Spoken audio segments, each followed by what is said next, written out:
नमस्कार और जय जोहर। काकी हो दलाल आहे ऊपर दलाल नीचे दलाल, पीछे दलाल हो आगे दलाल। दलाल के आगू में दू ठन दलाल और पाछू में दू ठन दलाल, बड़का दलाल और छोटका दलाल।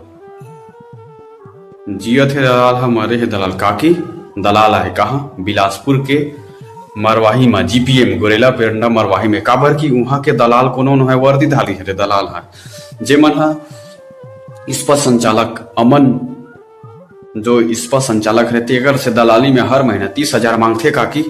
काबर की ये दलाल हरे वर्दीधारी दलाल। और ये वर्दीधारी दलाल के जब मामला पहुंचते हमारे गृह मंत्री माननीय विजय शर्मा के पास, तो तुरंत जांच क्या देते थे, सस्पेंड कर देते। एक लिए सैल्यूट है यार हमारे विजय शर्मा जो तुरंत एक्शन ले। अब ये दलाल सबो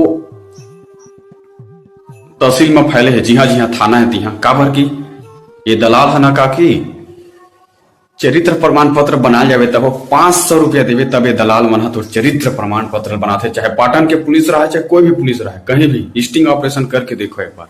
ये दलाल मन बिना पैसा काम करबे नहीं करे काकी। काबर की ये दलाल मन थाना वाला बिला में खुसरे रही थे।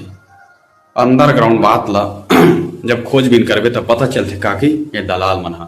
काबर की सब्बो जिला में ये दलाल बैठे काकी। ये दलाल मन की का करना है तू मन बताओ। अब हमार गृह मंत्री Vijay Sharma on the spot action लेने वाला है काकी, जेला सैल्यूट है। और आपन का कुछ सोचता ऐसा नहीं वर्दीधारी दलाल के बारे में कमेंट करके जरूर बताओ। जय जोहार, जय छत्तीसगढ़।